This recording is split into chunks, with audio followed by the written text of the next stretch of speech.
লোহার কড়াইতে পারফেক্ট চিতই পিঠে দিয়ে দুধ পিঠে কী করে বানাচ্ছি সেটাই আপনাদের সঙ্গে শেয়ার করছি।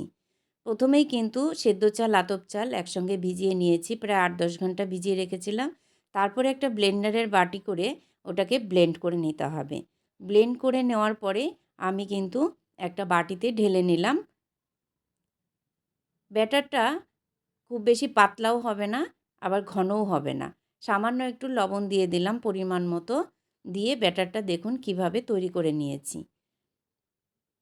তারপরে একটা লোহার কড়াই উনুনে বসিয়ে দিলাম। একটা বেগুনের বোঁটার সাহায্যে তেল মাখিয়ে নিলাম ভালো করে। তারপরে হাতার সাহায্যে এক হাতা করে দিয়ে এরকম একটা ঢাকনা দিয়ে ঢেকে, তারপরে একটা কিচেন টাওয়াল ভিজিয়ে এইভাবে কিন্তু ঢেকে দিতে হবে। ঢাকনাটা কিন্তু বড় হলে হবে না, একটু কড়াইয়ের ভেতরে থাকতে হবে। তারপরে আর একটু জল দিয়ে ঢেকে দিলাম। এইদিকে একটা প্যানের মধ্যে আমি দুধ বসিয়ে দিয়েছি, দুধটাও ফুটে গেছে।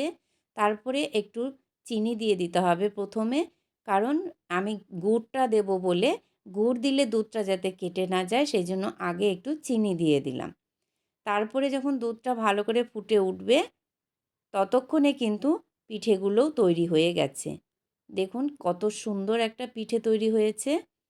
একে একে সবগুলো পিঠে তৈরি করে তারপরে এই দুধের মধ্যে পিঠেগুলো ছেড়ে দেওয়ার পালা। এবার দুধের মধ্যে দিয়ে ভালো করে 5-6 মিনিট ফুটিয়ে নিতে হবে। ফুটিয়ে নিলেই দুধ পিঠে রেডি।